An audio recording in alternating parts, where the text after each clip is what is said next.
नमस्कार। आज मैं फिर आपके सामने अपराध की एक और घटना लेकर आया हूं। आज के अपराध की घटना हालिया है, बिल्कुल हाल फिलहाल की है। प्रदेश दिल्ली है। तारीख थी 7 मार्च 2023। दिन में करीब 2:15 दिल्ली के कमलापुर मार्केट थाने पर जीबी रोड, जो सेक्स वर्कर्स का एक बहुत बड़ा अड्डा है दिल्ली में, बड़ा फेमस है। जीबी रोड जो दिल्ली के रहने वाले हैं वो तो जानते ही हैं। देश में भी जो लोग दिल्ली आते जाते रहते हैं उनको भी जीबी रोड का पता है। तो जीबी रोड के कोठा नंबर 52 से धड़ाधड़ फोन आने लगे। प्रभारी निरीक्षक यानी एसएचओ से ये रिक्वेस्ट की जाने लगी कि आप तत्काल कोठा नंबर 52 पर पहुंचे। वहां बदमाशों ने एक सेक्स वर्कर और एक दलाल को गोली मार दी है। खैर, लाव लश्कर लेकर एसएचओ तुरंत मौके पर पहुंचे। अफरा तफरी मची हुई थी और लोग वहां जो बड़ा भारी, जिसको कहते हैं यूनियन भी है, एसोसिएशन भी है, बड़ा आपस में वो धंधा चलाने वाले जितने भी जिस तरह के लोग हैं, सबका अलग अलग काम बटा हुआ है। वो सब लोग उन दोनों को एम्बुलेंस बुला के और हॉस्पिटल की तरफ ले जा रहे थे। पुलिस ने जांच पड़ताल शुरू की। हॉस्पिटल पहुंचते पहुंचते जो सेक्स वर्कर थी उसकी मृत्यु हो गई और जो दलाल था उसका नाम था इमरान पुत्र अतीम, निवासी कोठा नंबर 52, दूसरी मंजिल, जीबी रोड। ये 28 साल का था और जो सेक्स वर्कर थी वो लगभग 30 साल की थी। नाम बताना उसका ठीक नहीं है, उचित नहीं है, ऐसा नेशनल वुमेन कमीशन की गाइडलाइंस में है कि सेक्स वर्कर्स का नाम किसी अपराध की दशा में न खोला जाए। बहरहाल प्रारंभिक पूछताछ वहां शुरू हुई और ये बताया गया कि 3 लड़के आए हुए थे। वो आए थे दलाल यानी इमरान के माध्यम से। बाई जिस कोठे की जो मालकिन होती हैं, आपने देखी होगी फिल्म अभी हाल में, गंगूबाई काठियावाड़ी, उसी तरह की वो जो एक संचालिका होती हैं एक कोठे की, एक वेश्यावृत्ति के एक यूनिट की, उनसे पहले बातचीत होगी उस कस्टमर की। फिर उसके पास वो अपने हिसाब से या पैसे के हिसाब से या सामने वाले की हैसियत के हिसाब से वो उस महिला के पास ले जाती हैं जो उसके यहाँ की सेक्स वर्कर है। ये बताया गया कि इसी बीच में इमरान ने ये नोटिस किया कि इनमें से 2 के पास असलहे हैं, शस्त्र हैं। उसने इशारा किया। वहां सब इशारों से ही चलता है वो पूरा, इतना बड़ा व्यापार है, देह व्यापार ये, और वो सब इशारों में उसने इशारे से उस सेक्स वर्कर से कहा कि संभवतः ये असलहा लगाए हुए हैं। थोड़ी देर बाद वो भागती हुई बाहर आई और उसने इमरान ने तब तक 2-3 और दलालों को इकट्ठा कर लिया था। उसने बताया कि हाँ, ये असलहा लगाए हुए हैं। ये बाहर से जो ये 3-4 दलाल थे ये भीतर घुस गए और इन तीनों को पकड़ने की कोशिश की। ये तीनों वहां से भागने लगे, लेकिन तब तक और दलालों की फौज आ गई। उन लोगों ने घेरा। इसी बीच में उनमें से किसी एक ने फायर कर दिया और ताबड़तोड़ फायर कर दिया। उसी कोठे के उस रीजन में जहां ये भाग रहे थे, उसी में उसने कई गोलियां मारी उसको, सेक्स वर्कर को, और उसके बाद इमरान को। सेक्स वर्कर की पहले डेथ हो गई। उसी दिन अस्पताल पहुंचते पहुंचते उसके सिर के पीछे और तमाम नाजुक अंगों में गोलियां लगी थीं और इमरान को कंधे, कुहनी और सीने के पास गोली लगी थी। इसकी बाद में मृत्यु हो गई। लेकिन उस समय प्रारंभिक जांच के बाद पुलिस ने थाने पर वापस आकर मुकदमा अपराध संख्या 76/23 और धाराएं 307, 34 आईपीसी और 25/27 आर्म्स एक्ट थाना कमला मार्केट में दर्ज कर लिया गया। लोगों ने जो बताया, जिस हिसाब से असलहे का विवरण दिया, सेमी ऑटोमेटिक पिस्टल लग रही थी। पुलिस के लिए बड़ा कठिन काम हो गया। उनके बारे में कोई कुछ नहीं जानता था। इमरान जो उनको लेकर आया था वो इस स्थिति में नहीं था कि वो बोले, लेकिन दलाल हैं, दलाल तो जो उनको बाहर मिल गया या जिसने कुछ पूछताछ की, उनका काम है उन्हें पकड़कर अपने वाले कोठे पर, जहाँ से उनका संबंध है, जहाँ से वो अपना कट लेते हैं, वहाँ तक पहुँचा दे। तो बेसिक जानकारी किसी को नहीं थी। सीसीटीवी फुटेज जो वहाँ जीबी रोड के मार्केट में दुकानदारों ने लगा रखी है, उससे थोड़ा थोड़ा उनके कपड़े का अंदाजा लगने लगा। पुलिस ने इसमें जो स्पेशल विंग थी, डीसीपी सेंट्रल डिस्ट्रिक्ट के संजय सेन साहब ने एक टीम बनाई, क्योंकि मुश्किल था ऐसी भीड़ भाड़ वाली जगह से अननोन आदमी आए, और अननोन ही वहाँ आता है, जो नोन भी होता है वहाँ अननोन ही बन के तब भीतर घुसता है। तो अगर नाम पता उससे कहीं पूछा भी जाता है तो वो वही लोक लाज के डर से वो चाहते भी हैं कि वो जो चाह रहे हैं वो कर लें, लेकिन ये भी चाहते हैं कि कोई इस बात को जाने नहीं, लिहाजा वो नाम पता सामान्य रूप से गलत बताते हैं। लेकिन वहाँ सिस्टम में कहीं आधार कार्ड दिए जाने का कोई प्रोविज़न नहीं है। आप समझ सकते हैं, ऐसी जगह में जो जाएगा वो कभी अपना आधार कार्ड या उसकी फ़ोटोकॉपी नहीं देगा। लिहाजा प्राइमा फेसी उनकी आइडेंटिटी इस्टेब्लिश करने में पुलिस को बहुत दिक्कत हो रही थी। बहरहाल उसमें एसीपी ऑप्स और विशेष जो स्पेशल टीम थी, चूँकि 2 लोगों की हत्या हुई थी और एक सेक्स वर्कर की हत्या हुई थी, और सेक्स वर्कर्स का ये धंधा जो है वहाँ पर वो इतना वेल निट है, वेल इस्टेब्लिश है कि तमाम ताकतें भी अभी तक अंग्रेज़ों के ज़माने के इस अड्डे को उखाड़ नहीं पाई हैं, हटा नहीं पाई हैं, बंद नहीं कर पाई हैं। तो लिहाजा उनका एसोसिएशन भी बहुत तगड़ा है, पुलिस पर दबाव था। तो ऑप्स की टीम्स ने ये उनके सामने ये चुनौती थी। बहरहाल वो जीबी रोड के ग्राउंड फ्लोर पे जो मार्केट है, जो शाम को बंद हो जाता है, उनके सीसीटीवी फुटेज हासिल करके धीरे धीरे, क्योंकि जिस तरह के कपड़े और हुलिया चाल ढाल जो बताई गई थी, उससे जब वो उनकी फ़ोटो मिलनी शुरू हुई और जिन लोगों का इनसे वास्ता पड़ा था जीबी रोड के कोठा नंबर 52 में, उनको दिखाया गया तो सब ने पहचाना कि हाँ यही हैं। इनको धीरे धीरे स्कैन करने के बाद आने जाने के सभी रास्तों पर ट्रैक करने के लिए सारे सीसीटीवी फुटेज इकट्ठा किए गए। उपलब्ध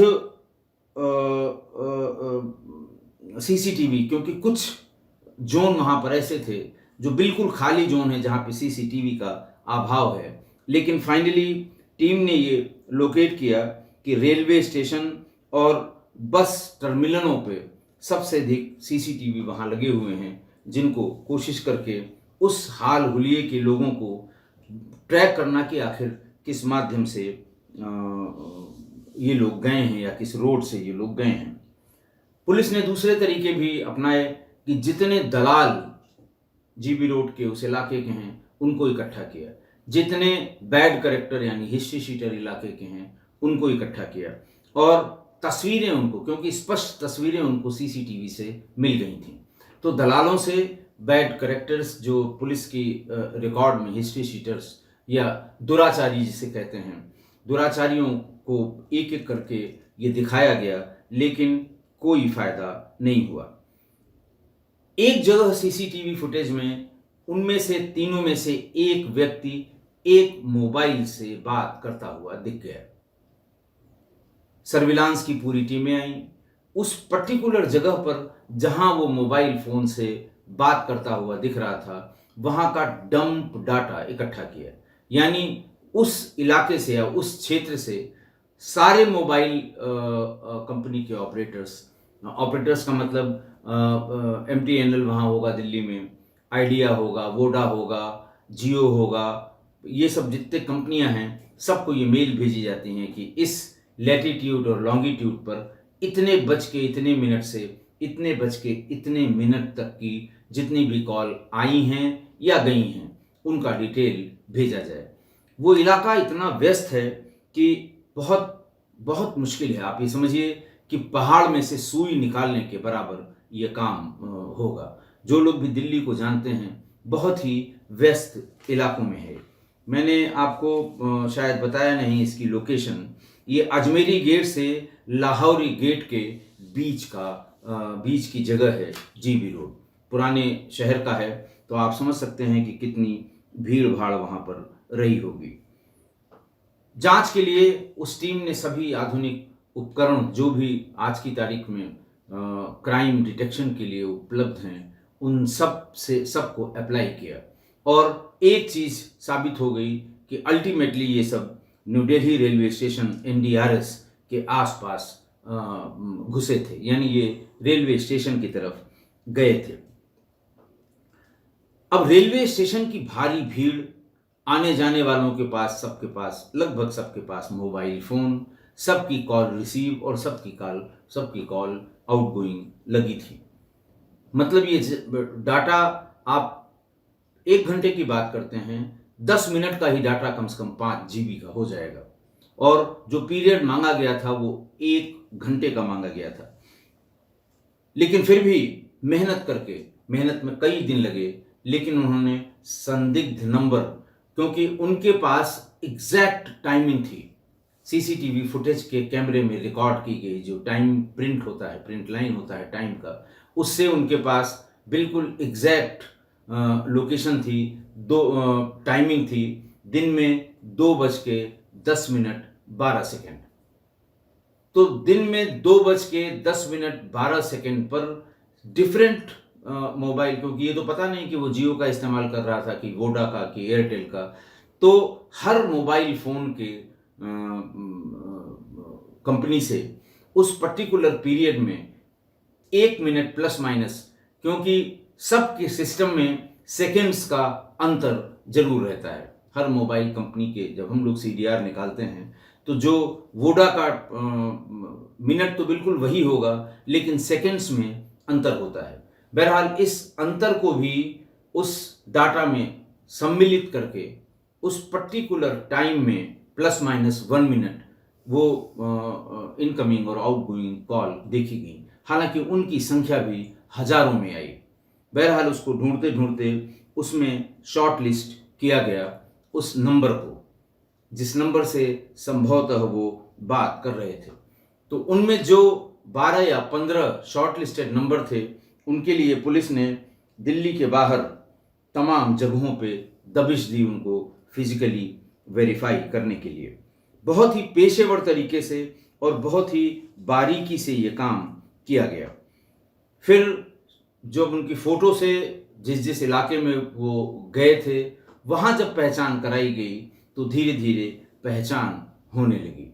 उनमें से 2, एक हैप्पी और काका, ये 2 सगे भाई थे, और इसके अलावा एक लड़का और था अनिल, जो हैप्पी का दोस्त था। ये कम से कम 20 टीमों ने पश्चिमी, क्योंकि जो संदिग्ध नंबर थे वो भी बड़ी संख्या में थे, ये तय था कि इन्हीं में से उस व्यक्ति की कॉल है जो अपराधी है, जिसने वो हत्या करने के बाद फोन पर जिसे बात करते हुए देखा गया है। इसीलिए उन सारे नंबर्स की फिजिकल वेरिफिकेशन के लिए टीमों को पश्चिमी उत्तर प्रदेश, हरियाणा और बाकी जगह भेजा गया था। फिर ये 3 के तीनों धीरे धीरे करके पुलिस ने उठा लिए, हैप्पी, काका और अनिल। अनिल संगरूर का है और हैप्पी और अनिल दोनों जेल से अभी हाल में छूट के आए थे। काका ने बताया कि वो मयूर विहार के इलाके में एक मिठाई की दुकान में काम करता था। जब उसका भाई हैप्पी और अनिल जेल चले गए थे, काफ़ी पैसा उनका खर्च हो गया था और हम लोगों के पास बिल्कुल पैसे नहीं बचे थे। हम लोगों को तत्काल पैसे की आवश्यकता थी। हम लोगों ने बैठकर डिसाइड किया। काका ने बताया कि जिस मिठाई की दुकान पर हम काम करते थे वहां पर त्योहार के दिन अच्छा कलेक्शन रात को हो जाता है। शाम को 5 बजे से और 9 बजे की बिक्री का जो कलेक्शन होता है वो लाखों लाख में होता है और सबसे इजी टारगेट है। मुझे पूरा पता है, पहचान भी लेंगे तो हमें ढूंढ नहीं पाएंगे, उन्हें पता नहीं है कि मैं कहाँ का रहने वाला हूँ। एक साथ चलेंगे, गन पॉइंट पर उसे लूटेंगे, लूट के अपने अपने घर पहुंच जाएंगे और हम लोग जितना पैसा मुकदमेबाजी में या जेल में रहने के भीतर खर्च किया है वो तो पूरा हो जाएगा। आगे का भी काम करने के लिए हमें पर्याप्त पैसे मिल जाएंगे।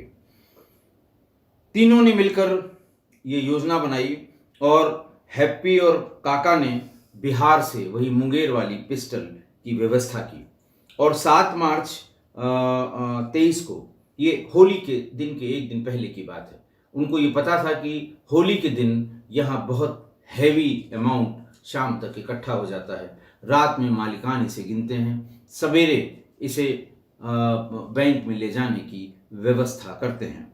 तो बहरहाल 7 मार्च को ये तीनों, उसको अनिल को पंजाब से नई दिल्ली रेलवे स्टेशन पे आना था। दोनों ही काका और हैप्पी, दोनों सगे भाई रेलवे स्टेशन पर NDRS पर उनका उसका इंतज़ार करते रहे और वो आ भी गया। लेकिन ये समय से पहले लगभग 4 बजे ही पहुंच गए थे। 4 बजे पहुंचने का मतलब, उसने कहा कि भाई अभी तो उतना कलेक्शन नहीं मिलेगा, ये सारा कलेक्शन रात में 9 बजे के बाद ही संभव है। ये लोग पहुंच गए थे करीब करीब 11 बजे तीनों। ये हुआ कि अब इतना लंबा, अभी दुकान खुली है, अभी कलेक्शन नहीं होगा, शाम तक का वक्त कैसे काटा जाए। शाम का वक्त काट के तभी हम लोग 9 बजे के आसपास वहाँ चलें तो हमें ज़्यादा पैसा मिलेगा। ये 11 बजे आ गए थे। ये डिसाइड किया कि अब इतना समय और कहाँ हम लोग बिताएंगे, इससे बढ़िया हम लोग GB रोड कोठे पर चलते हैं, वहीं थोड़ा समय व्यतीत हो जाएगा, हम लोगों को जो करना है वहीं कर लेंगे और उसके बाद वहाँ से निकलते निकलते शाम हो जाएगी। 8-9 बजे तक हम वो कैश लूट लेंगे। बहरहाल वो कोठा नंबर 52 पहुँच गए। इमरान जो है वो उनको बाहर ही मिल गया। हाव भाव से वो दलाल जो हैं इतने एक्सपर्ट हो जाते हैं, इतने एक्सपर्ट हो जाते हैं कि वो आने जाने वालों के हाव भाव से वो अंदाज़ा लगा लेते हैं कि ये इनको GB रोड में इस कोठे पर ही, इस वेश्यावृत्ति के कोठे पर ही आना है। वो उनसे पूछ बैठते हैं। सामान्य आदमी जिनका इन सब कामों से कोई लेना देना नहीं है, वो उनको टोक भी नहीं पाते हैं। शायद 1% कभी उनसे गलती हो जाए कि ग्राहक के अलावा किसी दूसरे को टोक लें, बल्कि 99% वो उन्हीं लोगों पर उंगली रखते हैं जो इसी काम से वहाँ इधर उधर इस तलाश में कि कोई हमें रास्ता बता दे, कोई हमें जगह बता दे, कोई हमें पहुँचा दे वहाँ तक, इसकी तलाश करते रहते हैं। बहरहाल इन तीनों को इमरान ने देखते ही पहचान लिया। पहचानने का मतलब कि हाँ ये कस्टमर हैं। तीनों से बात की और तीनों को कोठा नंबर 52 में ले गए। वहाँ पर आगे की बात इन लोगों ने, घटनास्थल के चश्मदीदों ने बताई दी थी कि वहाँ पर इस बात को लेकर झगड़ा हुआ, पिस्टल लेकर भीतर कैसे आ गए और फिर उसके बाद उन लोगों ने गोली चलाई। गोली चलाने में फिर 2 लोगों की हत्या हो गई। जो लोग गिरफ्तार किए गए उनमें से काका पुत्र गोपी, निवासी ग्राम डूंगरवाला, धौलपुर, राजस्थान। लेकिन घटना के वक्त ये लोग वहाँ चूंकि बंद हुए थे, वहाँ आगरा में रह रहे थे और काका की उम्र सिर्फ 19 साल थी। हैप्पी पुत्र गोपी, निवासी डूंगरवाला, उसका भाई ही था, आगरा में उसी के साथ रह रहा था, उम्र 20 वर्ष। अनिल पुत्र बलविंदर, निवासी डॉक्टर अंबेडकर नगर वार्ड 11, संगरूर, पंजाब, उम्र 22 वर्ष। इनके पास से खोखा कारतूस, पिस्टल, हैप्पी का 2 सिम वाला मोबाइल, अनिल का मोबाइल और घटना के समय सीसीटीवी में जो कपड़े रिकॉर्ड हुए थे वो कपड़े भी इनके पास से, इनके घर से बरामद कर लिए गए। आज की घटना देखिए, एक तो पहले जीबी रोड के बारे में समझ लें। जीबी रोड का जो फुल फॉर्म है वो गैस्ट्रिन बेस्टियन रोड। ये दरअसल एक ब्रिटिश कमिश्नर का नाम है। इतिहासकार या इतिहास में ये बताते हैं कि ये वही है, अजमेरी गेट से दिल्ली गेट तक का रास्ता है। इनमें से यहाँ पर बहुत ढेर सारी बहुमंजिला इमारतें हैं जिन्हें रेड लाइट कहते हैं, और यहीं पर वेश्यावृत्ति का धंधा होता है एक ऑर्गेनाइज्ड मैनर में। हिस्ट्री ये कहती है कि दिल्ली का जो पुराना शहर था, जिसे शाहजहानाबाद कहते थे, वो एक दीवार से घिरा हुआ था। दीवार में कई दरवाजे और बुर्ज थे।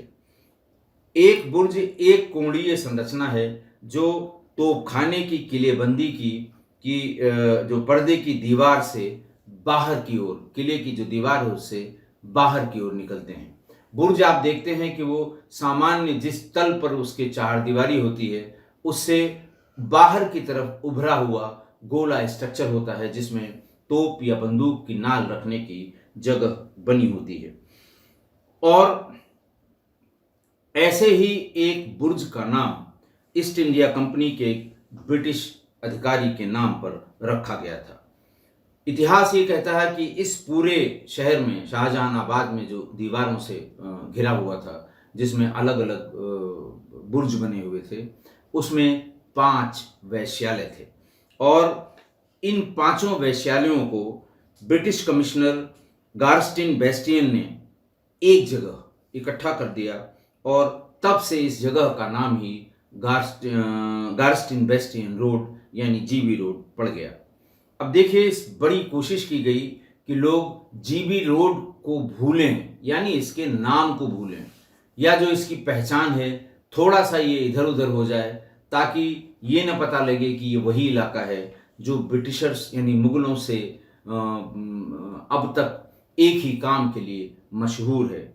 1966 में ऑफिशियल नोटिफिकेशन करके जीबी रोड का नाम स्वामी श्रद्धानंद मार्ग रखा गया। कागजों में जरूर है, लेकिन अभी भी ये जीबी रोड के नाम से ही जाना जाता है। हमें नहीं लगता कि दिल्ली के 99% लोग ये भी जानते होंगे कि इसका नाम आधिकारिक रूप से या अधिकृत रूप से बदलकर स्वामी श्रद्धानंद मार्ग रखा गया है। सब उसे जीबी रोड के नाम से ही जानते हैं। मैंने बताया कि ये ब्रिटिश अधिकारी के, ब्रिटिश कमिश्नर के नाम पर बनाया गया है। अब सवाल ये है कि जब स्वामी श्रद्धानंद मार्ग रखा गया, उसी समय दिल्ली नगर निगम से जो इसका पता था, जैसे कोठा नंबर 52 मैंने आपको बताया, इन सब को हाउस नंबर फलां, हाउस नंबर फलां, हाउस नंबर फलां, जैसे बाकी दिल्ली में सब हाउस नंबर से जाने जाते हैं, फ्लैट नंबर या हाउस नंबर से, नोटिफिकेशन करके इसको भी चेंज किया। लेकिन आज भी लोग उसे कोठा ही कहते हैं। चिट्ठी पत्री भी कोठा नंबर के नाम से आती है। मतलब ये मुगलों से चली आई आज तक जो जहनियत है कि जीबी रोड और जीबी रोड के कोठे, ये नाम नहीं मिट रहे हैं, लोगों के मन से, दिल से, दिमाग से नहीं मिट रहे हैं, जो वहां हैं या जो उस धंधे में शामिल हैं। नीचे सारी दुकानें हैं जिनमें इलेक्ट्रॉनिक्स और हार्डवेयर की दुकानें हैं। दिन भर उसमें ग्राहक, व्यापार और व्यापारी ये सब आते रहते हैं। सामान्य रूप से देखने में ये नहीं लगेगा कि ये जीबी रोड है जहां शाम होते ही दूसरा काम शुरू हो जाता है। और जैसे ही शाम ढलती है, यहाँ पर मैं आपको बता दूं कि 25 से ज़्यादा इमारतें हैं और 100 से अधिक वैश्यालय हैं और 1000 से अधिक सेक्स वर्कर्स हैं। जो देश में सेक्स वर्कर्स की जो जो जगह हैं या जो वैश्यालय हैं जो बहुप्रसिद्ध हैं, शहरों में या बाकी शहरों में, छोटे छोटे शहरों में, ज़माने से, मुगलों के ज़माने से ही, राजशाही के ज़माने से ही छोटी छोटी जगहों पर इस तरह के वैश्यालय चलते थे। लेकिन अब लगभग वो सब नेस्त नाबूद हो गए हैं। लेकिन जो अभी भी मौजूद हैं उनमें से कमाठीपुरा मुंबई का, सोनागाछी कोलकाता का और चतुर्भुज स्थान मुजफ्फरपुर का, ये अभी भी स्थापित हैं। लेकिन इन सब में सबसे पुराना ये जीबी रोड का है, जो मुगलों के ज़माने से चलता रहा। ब्रिटिशर्स ने कोशिश की बंद करने की, नहीं बंद कर पाए, तो 5 अलग अलग जगहों पे चलने वाले इन वैश्यालयों को एक जगह इकट्ठा कर दिया। और जिस रोड पे इन्हें ये जगह दी गई ऐसा करने के लिए, उसको बाद में हमेशा के लिए वो नाम उसी अधिकारी के नाम पर पड़ गया जिसने इस वैश्यालय को स्थापित किया था, गार्स्टिन बेस्टियन। तो ये वहाँ की हिस्ट्री है जिसे जीबी रोड कहते हैं। देखिए, ये जो वहाँ का सिस्टम है या वहाँ का जो स्ट्रक्चर है, बड़ा वेल नेट स्ट्रक्चर है। इस तरह से ये है कि इसको तोड़ पाना सामान्य लोगों के बस की बात नहीं है। यहाँ तक कि वहाँ जो शासन प्रशासन में लोग हैं, समय समय पर लोगों ने बहुत कोशिश की, कभी सुधार के नाम पर, कभी सहायता के नाम पर, कभी केयर के नाम पर, लेकिन इस सिस्टम को तोड़ नहीं पाए। देखिए, अलग अलग राज्यों से, इवन पड़ोस के देशों जैसे भूटान और नेपाल से लड़कियां कुछ तो मजबूरी में, कुछ धोखा देके, दगा देके इस धंधे में लाई जाती हैं। इन्हें जबरदस्ती इस नरक में ढकेला जाता है। वो पूरी चेन है। बाहर से आने वाला व्यक्ति अगर रेलवे स्टेशन से आ रहा है, बस अड्डे से आ रहा है, किसी ऐसी दूसरी दूर की जगह से आ रहा है, जो जीबी रोड आना चाहता है, तो टैक्सी वालों का, टेम्पो वालों का, ऑटो वालों का फिक्स है कमीशन कि ग्राहक जब हम लाकर फला दलाल को हैंडओवर करेंगे, इसमें मुझे कितने परसेंटेज मिलेंगे।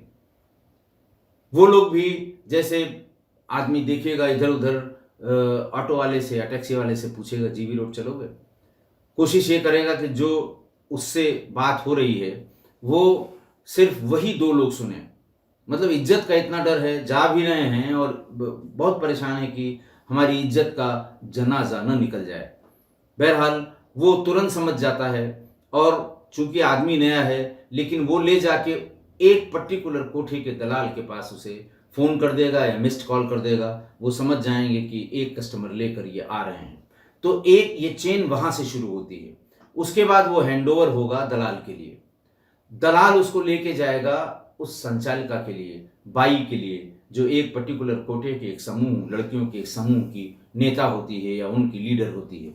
उस बाई के पास जाएगा, फिर बाई उसे एक सेक्स वर्कर के पास पहुंचाएंगी। अब देखिए, शोषण कहाँ कहाँ इनका होता है। सबसे पहले मकान मालिक का। मकान मालिक, एक्चुअली नेशनल वुमेन कमीशन की एक रिपोर्ट है कि वहाँ के इन 200 मकान मालिकों को बार बार नोटिस दी जाती है, लेकिन मकान मालिक का पता ही नहीं है कि एक्चुअल मकान मालिक कौन है।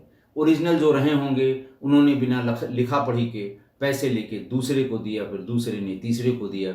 जो किराया वसूलते हैं वही उसके मकान मालिक हैं।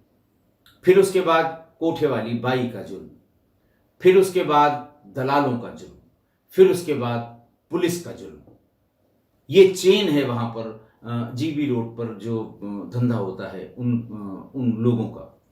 मजाल नहीं है कि कोई लड़की अगर मजबूरन, जबरदस्ती या डरा धमका कर इस पेशे में ढकेली गई है, तो वो एक कदम भी बाहर निकाले। इतना जबरदस्त इनका सर्विलांस सिस्टम है कि एक कदम भी ड्योढ़ी के बाहर निकली कि दलाल उसे पीट पीट कर अधमरा कर देंगे, ताकि दूसरी कोई महिला इनमेट ऐसी हिम्मत न कर सके। कभी कभी जो कस्टमर्स होते हैं, उनका सेंटिमेंटल बॉन्ड इस तरह की सेक्स वर्कर से हो जाता है, और वो कोशिश करते हैं कि उसे निकाल कर यहाँ से ले जा सके। लेकिन ये भी संभव नहीं है, क्योंकि इन दलालों और कोठे वाली बाइयां इन्हें कभी एक कदम बाहर नहीं रखने देंगे। इतना स्ट्रांग सिस्टम इन लोगों ने बना रखा है। तो मकान मालिक, कोठा मालकिन, दलाल और पुलिस, हर स्तर पर हर एक का हिस्सा बटा होता है कि कितना हिस्सा किसको मिलना है। अच्छा, ये महीने की बात नहीं है, हफ्ते की बात नहीं है, ये एक्सचेंज डेली बेसिस पर है, डेली वेजेस पर है। एक ग्राहक देंगे तो किसको कितना कट मिलेगा, वो हिसाब किताब उसी दिन होना है। दलाल और पुलिस का तो ऐसा जबरदस्त गठजोड़ है, ऐसा जबरदस्त शायद ही कहीं देखने को मिले। जरा सा खटपट हुई, चूं चां हुई वहां किसी कस्टमर से और दलाल से या बाई से या सेक्स वर्कर से, 5 मिनट के भीतर पुलिस हाजिर हो जाती है, उठाकर ले जाती है। बाकी सब बंदोबस्त पुलिस कर ही लेती होगी कि तुम कोठे पर गए थे, घर वालों को बुलाऊं, बस काम उनका हो गया। तो कोई लूटने पिटने की शिकायत नहीं करता था, कोई चू चपड़ नहीं करता था। अव्वल तो वो दलाल ही उनसे निपट लेंगे, लेकिन ऐसा लगता है अगर लगे कि भारी पड़ रहा है तो फिर पुलिस 2 मिनट में आ जाती है। अब आप सोचिए कि नेशनल वुमेन कमीशन, पुलिस और हजारों एनजीओज ने इस धंधे को न वो रोक पाए और न ही लड़कियों को मुक्त करा पाए। हाँ, कभी कभी किसी परिवार की लड़की अगर आई है, उसे पता लग जाए कि फलां जगह है, पुलिस को अप्रोच करती है, नेशनल वुमेन कमीशन को अप्रोच करती है, तो वो इन दलालों से और कोठे की मालकिनों से बातचीत करके तब उसे निकाल पाती हैं। रेड करके निकाल पाना तो लगभग असंभव है जीबी रोड में। देखिए, इनका कानून अपना इतना तगड़ा है कि हथियार लेकर कोई भीतर नहीं जाएगा। ये वहां का कानून नहीं है। किसी का लाइसेंसी हथियार है, उत्तर प्रदेश से बाहर का भी है, नेशनल लाइसेंस उसके पास है, तो कानूनन वो ले जा सकता है। लेकिन यहां दलालों का कानून चलता है। पहले ही बता देंगे कि हथियार तो नहीं है आपके पास, और अगर भीतर जाने पर हथियार पकड़ गया तो जैसे इनकी कुटाई की थी उन लोगों ने, ये तो इनके पास पिस्टल छीन रहे थे, पिस्टल इनके हाथ में आ गई और 2 लोग मारे गए, वरना पिस्टल भी छीन जाती और ये बिल्कुल लूटे पिटे हुए पुलिस के पास जाते, जहां जैसे ये कहते हैं कि हर हाल में मैं बता दूं कोई कार्रवाई न होती। इन कोठों को बनाए रखने, यानी कुछ तथाकथित समाज सुधारक इस पक्ष में अपने बड़े भीषण भीषण तर्क देते हैं, इतिहास का तर्क देते हैं कि आखिरकार मुगलों ने ये जो बनाए थे, ये वैश्यालय बनाए थे, ये कोठे बनाए थे, नगर वधुएं बनाई थी, नर्तकियां बनाई थी, क्यों? उसके तमाम कारण आप नेट पर पढ़िएगा, उनका जिक्र करना यहाँ बहुत अच्छा नहीं है। और बंद कराने के पक्षकार जो लोग हैं कि लड़कियों का शोषण बंद हो सके, उनके भी तमाम कारण हैं, लेकिन कभी ये बंद नहीं हो पाया।